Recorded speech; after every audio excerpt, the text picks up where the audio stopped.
بودی بیابون.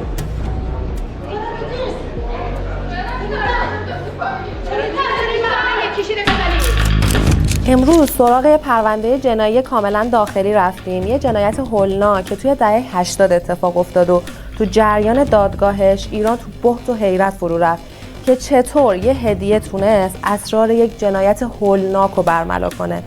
توی این پرونده دوربین نقش نگاه متعجب شما رو بازی میکنه که به وقایع غیرقابل درکی که توی کشورمون اتفاق افتاده خیره شده و اگه تلخه به خاطر واقعی بودنشه.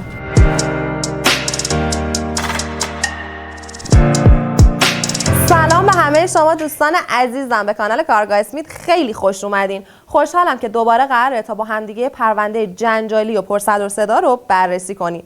لطفاً با لایک و سابسکرایب من و کارگاه اسمیت رو حمایت کنید و زنگوله رو هم بزنید تا از ویدیوهای جدیدمون با خبر بشید. با هم بریم ببینیم جریان از چه قرار بوده. اجازه بدید مادر، اجازه بدید جلسه دادگاه به خاطر احترام جلسه دادگاه اجازه بدید که ما بتونیم کارمون رو انجام بدیم و هر چقدر که ما بهتر بتونیم کارمون انجام بدیم شما بهتر درک کنید. به نام خدا، با کسب اجازه از محضر ریاست محترم دادگاه و مستشاران گرامی به استحضار میرساند در این پرونده متهمین عبارتند از یک آقای امید برک فرزند ابوالفضل متولد 1364 باسواد، شغل راننده مسافرکش، ایرانی، دارای سابقه کیفری، متأهل، بدون اولاد، مقیم زندان رجایی شهر کرج، بازداشت تحت قرار بازداشت موقت، متهم است به 10 فقره قتل عمدی و سرقت و مخفی کردن ادله جرم از طریق جابجا نمودن اجساد مقتولین. شما همسر مرحوم هستین؟ شما خانم چیکارشون کنید؟ خانم زاهدخواه؟ مادرش کنید. شما شکایت دارید از این متهم؟ شما خانم دکتر خانم شکایت دارید؟ شما چطور؟ تقاضاتون چیه بود؟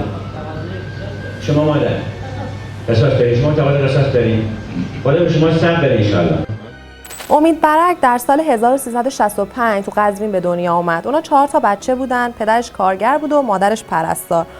امید تو مصاحبهاش گفته پدر و مادرش انقدر دعوا میکردن که به ندرت اونو خواهر برادرش توجه میکردن. دلیل دعواها هم به خاطر شک و بدگمانی پدرش بوده نسبت به مادرش.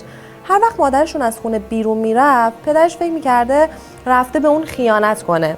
وقتی از امید میپرسن واقعا مادرت خیانت میکرده یا نه، جواب میده نمیدونم، شاید. این جنگ و دعوای همیشگی که تاثیر خیلی مخربی روی امید داشت و عدم اطمینان به وفاداری مادرش قطعاً بذر نفرت از خیانت زنها رو توی دل امید کاشته. به خاطر فقر مالی پدرش امید تا 13 سالگی بیشتر نتونست درس بخونه و بعد از اون مجبور شد مدرسه رو ول کنه و به قول خودش توی خیابونا زندگی کنه، تا اینکه 5 سال بعد به خدمت سربازی میره. قبلش توی 16 سالگیش 2 بار به خاطر نیاز مالی دست به دزدی میزنه و اینم میشه شروع یه عادت که در بزرگسالی هم برای جبران فقر دست به دامن سرقت بشه. امید سال 84 بعد از خدمت سربازی به آستان اشرفیه میره و اونجا یه شغل کارگری پیدا میکنه و متاسفانه تو همون شهر با زنی آشنا میشه که طلاهای زیادی داشته. اونو میکشه و طلاهاشو میدزده تا خرج زندگیش کنه. مدتی بعد همین کارو توی لنگرود با یه زن دیگه میکنه. فرزند ابوالفضل چند سالته آقای تولد 65 یعنی میشه 23 سال ها؟ شغلتون چیه؟ صحبت نکنیم خانم، بسه بدیم ما کارو انجام بدیم. ببینید ما الان وقتمون خیلی گرفته شد حالا از این کارو انجام بدیم. شغلتون رو بفرمایید. مسابقه کشی بوده. سابقتون رو مواردش بگید برای ما چی بوده؟ سرقت آدم ربایی همینجوری زدم. آقای برک، شما در این مرحله از محاکمه اتهامتون مبنی بر 10 فقره زنا که 3 فقره از اونها زنای به عنف است و 7 فقرش به صورت غیر عنفه که همون غیر عنف هم در واقع وصف زنای محسن رو داره. شما اصلا تجاوز نکردم. بله من نه تجاوز اصلا ببینید مسئله تجاوز نیست، مثلا اینکه شما همین که زنا کردی زنا اصلا خودشون اومدن، من کاری نکردم. همون که به میلشون بوده وصف زنای محسن رو داره. حالا شما اولا قبول داری که این زنا رو مرتکب شدی، در ثانی برای ما توضیح بدید که به چه گونه انجام شده. من همچین کاری نکردم. بله من فقط کشتم، همچین کاری نکردم. فقط کشتی؟ من فقط همچین کار نکردی؟ پس این اقاریر قبلی شما و اینکه شما در همین جلسه به اصرار هی میگید که ایشون به میل خودشون اومدن، میگم این اومده اما همچین کاری صورت نگرفت. صورت نگرفته. پس این اقاریر شما به کرات در نزد بازپرس و در نزد دادستان برای چی بوده، چگونه بوده؟ من چی؟ اقاریر، اقرارهاتون، اعترافاتون در نزد بازپرس به خط خودتون تشریح کردید لحظه به لحظه. من از اولش همچین موردی بودم. بعد از این توفقر قتل امید با دختری به نام ساهره آشنا میشه و ادعا میکنه که باهاش ازدواج کرده. کمی بعد از ازدواجش یه پیکان میخره و سال 86 شاید به خاطر قتل‌هایی که تو شمال انجام داده به کرج میاد و یه خونه توی خرمدشت میگیره و با ساهره اونجا زندگی میکنن و با مسافرکشی زندگی رو میگذرونه. اولش تصمیم میگیره به خاطر همسرش زندگی عادی داشته باشه، اما در نهایت با عادتهای قدیمیش برمیگرده، چون به قول خودش کشتن بهش حس آرامش میداده. البته اونطور که گفته یه روز موقع مسافرکشی یه اتفاقی افتاده که زمین ساز ادامه قتل‌های سریالی شده. امید یه مسافر زن رو سوار میکنه و چون مسیر شلوغ بوده میخواسته از میانبر بره که زن شروع میکنه به سر و صدا. امید میگه مسافرش زن خیابونی بوده که متهمش کرده قصد تجاوز بهش رو داشته و از امید 150,000 تومان باج‌خواهی کرده تا رضایت بده. امید این پولو نداشته، برای همین زن ازش شکایت کرده و امید افتاده زندان و تو زندان تصمیم گرفته از زنها انتقام بگیره. توی مصاحبه‌اش گفته زنایی که پیشنهاد رابطه رو رد می‌کردن کاری نداشته. میگه از بین زنایی که بهشون پیشنهاد دوستی داده فقط 2 نفر عصبانی و از ماشینش پیاده شدن، ولی بقیه به خونش اومدن. اونم حین رابطه توی موقعیتی که زنا پشتشون به اون بوده با یه پارچه خفشون می‌کرد و ضبطری میپیچتشون لایه ملافه یا پرده و سب میکرده که هوا تاریک بشه تا اونا رو یه جایی رها کنه. ببین شما خودتون گفتید که من این قتلا رو به نحوی ارتکاب میکردم، مرتکب میشدم و اینقدر فکرم باز بود که از خودم اثری ندارم. درسته؟ اینا رو خود نوشتی تو بازپرسی. درسته؟ حالا نحوه قتل رو من کاری ندارم، اینجا صحیح نیست من بخوام بگم شما گفتید به چه شکلی، ولی شما مثلا گفتید که من دستمو از پشت می‌انداختم اینطوری به گردنشون با آرنجم فشار می‌آوردم که اثر نذاره. این حکایت از اون عقل سلیم شما میکنه، یعنی شما در اون لحظه فکرتون خیلی خوب کار می‌کرده. اینا کار نمی‌کرده. اگه نمی‌کرد تو خب انگشت می‌کشی که اصلا انگشتت بمونه. تو میگی به خاطر اینکه اثری از من نمونه این کارو کردی. اولین تحقیقی که از شما بازپرس کرده به خط خودت، چون شما تمام آقای بازپرس منم تشریف کردن آوردن آقای رازلی من قرار بود تشریف بیارم من گرفتار بودم. شما تمام نوشته‌هاتون رو خودتون، تمام تحقیقاتی که دادید خودتون به خط خودتون نوشتید و خیلی هم قشنگ و سلیس و روان و خیلی با انشای بسیار خوبی. شما گفتید که اولین قتل رو من وسوسه شدم به خاطر طلا و جواهراتش، دومی به بعد دیگه برای من عادی شده بود. خب این دیگه معلوم بشه دیگه خودتون جوابتون تو برنامه دادید. ما که مدعی هستید در حال خودتون نبودید، چجوری تمام این صحنه‌های قتل رو همه رو دقیقاً بازسازی کردید؟ اگر در حال خودتون نبودید باید اون صحنه‌ها فراموشتون شده باشه. چطور دقیقاً همه رو بازسازی کردید؟ صحنه‌ها رو قشنگ بازسازی نکردم، یعنی با مشکل پیدا کردم. بهمن سال 86 جسد یه زن 35 ساله توی کرج پیدا میشه. طبق گزارش پلیس زن با پارچه خفه شده و بعد قاتل یا قاتلا جنازه‌شو توی جاده کمالشهر رها کرده بودن. معلوم بود ازش سرقت شده ولی هیچ ردی از جنایتکار وجود نداشت. بعد از 3 روز تحقیق هویت مقتول فاش میشه و میفهمن روز حادثه میخواسته بره تهران که زیر پل فردیس ناپدید شده. یه ماه بعد که هنوز تحقیقات درباره قتل زن جوان به نتیجه نرسیده بود، یعنی تو اسفند 86، جنازه یه زن دیگه پیدا میشه که به همین شکل کشته شده. حدوداً یه ماه بعد روز 31 فروردین 87 سومین مقتول پیدا میشه که با روسری خودش کشته و جنازش تو جاده قزلحصار رها شده بود. توی اردیبهشت پلیس با 4مین مقتول روبرو میشه. قاتل این بار هم تومش رو خفه کرده و طلا و پولها و تلفن همراهش رو دزدیده بود. اینجا دیگه پلیس مطمئن شد که با یک قاتل سریالی سر و کار داره. رصد 5مین قربانی 8 خرداد تو نزدیکی فرودگاه پیام کرج کشف شد و چند روز بعدش هم جنازه یه دختر 24 ساله توی جاده کمال شهر پیدا میشه. پلیس توی تحقیقاتش متوجه میشه یکی از قربانیان قبل از مرگ با یه شماره تماس گرفته. با ردیابی این تماس تلفنی پلیس به زنی میرسه که بعدتر توی بررسی‌ها مشخص میشه یه خودروی پیکان به نامش ثبت شده. از اونجایی که رد لاستیک‌های ماشینی کنار یکی از جسدها اونا رو به پیکان مشکوک کرده بوده، تحقیقات درباره این زن یکی از مسیرهای پلیس برای کشف راز قتل میشه.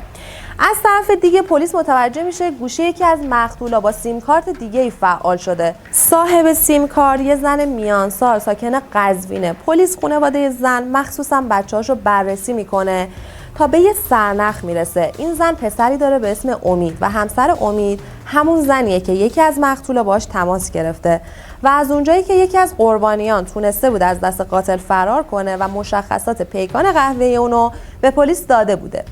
پلیس امیدو که با زنش به رامسر فرار کرده بودن تو تیر ماه 87 دستگیر میکنه. نظر قاضی عزیز محمدی رو در مورد عنصر اصلی جرم ببینیم و بشنویم. با توجه به اینکه شاید میشه گفت که اکثر پرونده‌های قتل انگیزش زمینه مالی داره و فقر مالی یا به هر حال زمینه‌اش ممکنه بیکاری و مسائل فشارهای مالی زندگی هست، در این مورد هم این مسئله بسیار نقش اساسی داشت و تا زمانی که آقای برک سرگرم مسافرکشی بود و به تفکر خودش که به نظر من تفکر اشتباهی بود و درست نبود اومده بود این مسیر رو انتخاب کرده بود و مرتکب چنین جنایاتی شده بود.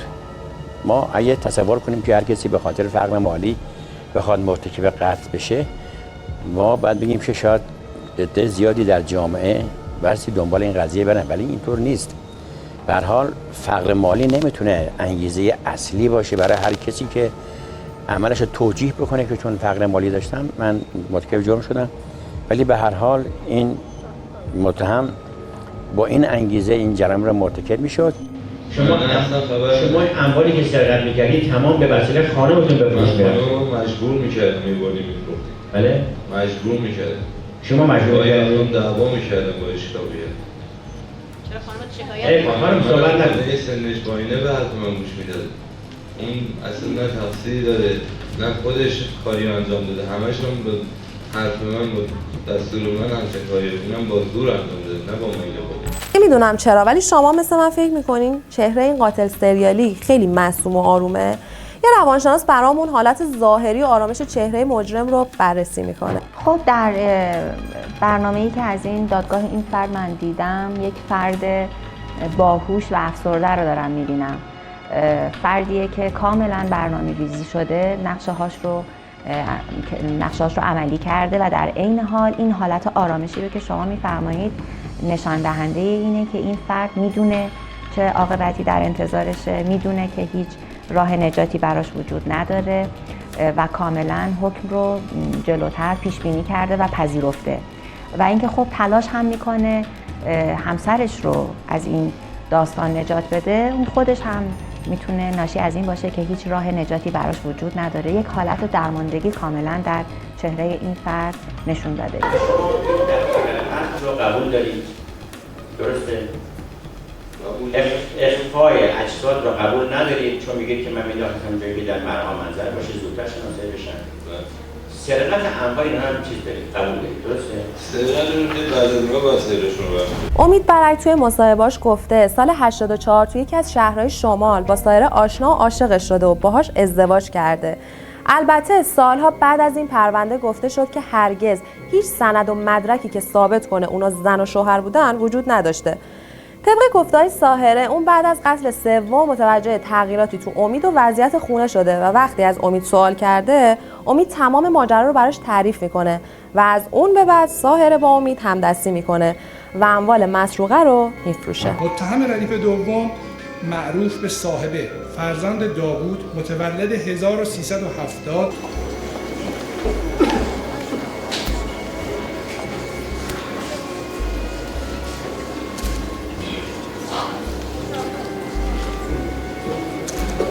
خانم صورت باز کن. شاید تو مرد باشی، من باید بشناسم تو رو. صورت باز کن. شاید تو متهم نباشی. آقای قاضی این از من. بله؟ این من از کجا بودم تو آیسه هستی؟ شاید مرد باشی. اجازه بدیم ما روشو ببینیم آقای میزنه.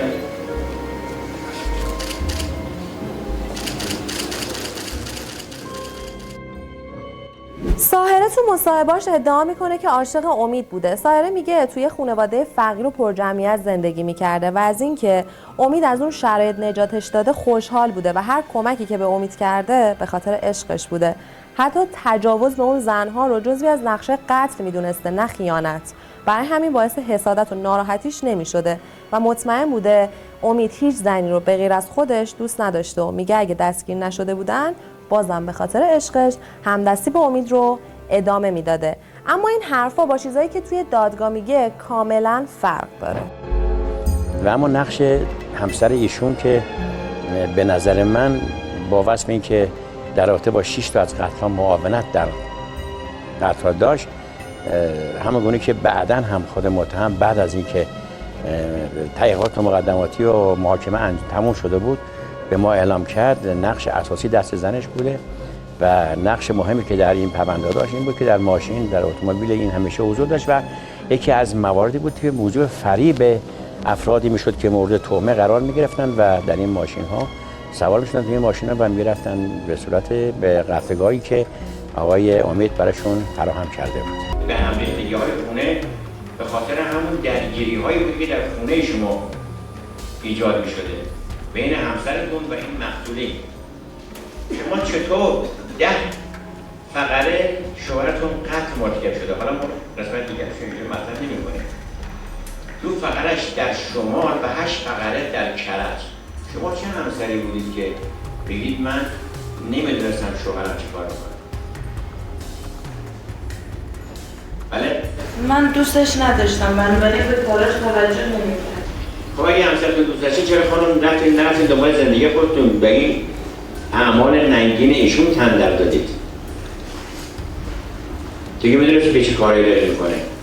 میدونستی که 10 فقره هر 10 مرتبه برای شما طلا و جواهر و موبایل و لباس حتی کفش مخمل این مرحومه بدبخت و حالا من دارم اینجا مال کدوم بوده با هم نمیخوام بگردم آورده به شما استفاده میکردید. مادر شوهر شما مشکوک شده بود به رفتن شما به اونجا. گفتی که من بارها بهشون گفتم آخه تو برای چی اینقدر میای اینجا میمونی؟ تو شوهر داری، تو فلانی.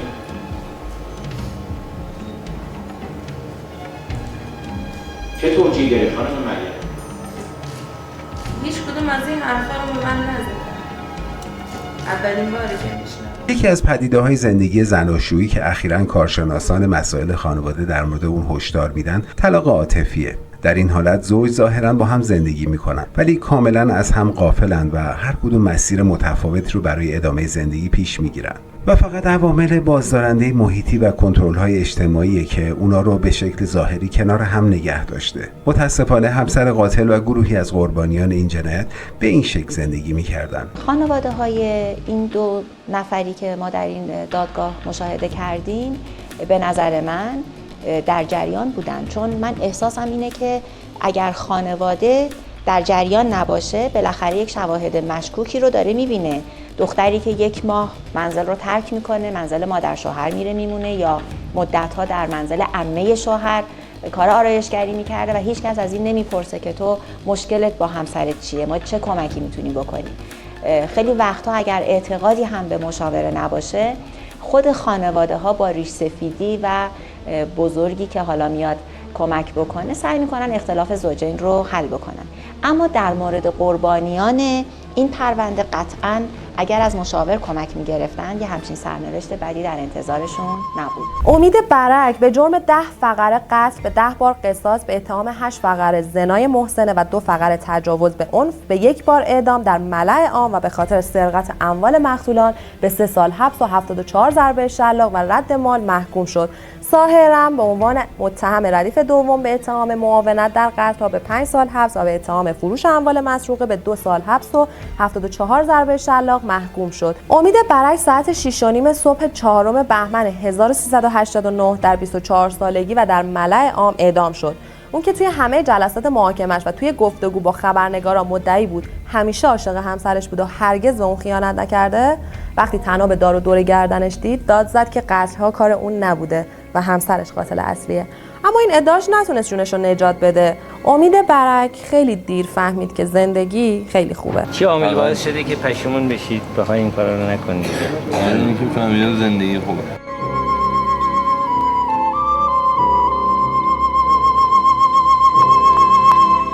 خب عزیزای کارگاه اسمیتی، پرونده قاتل بزرگ را یا خفاش شب کرجم تموم شد. نظراتتون رو در مورد این پرونده برام کامنت کنین و لطفاً لایک و سابسکرایب کانال کارگاه اسمیتو فراموش نکنین.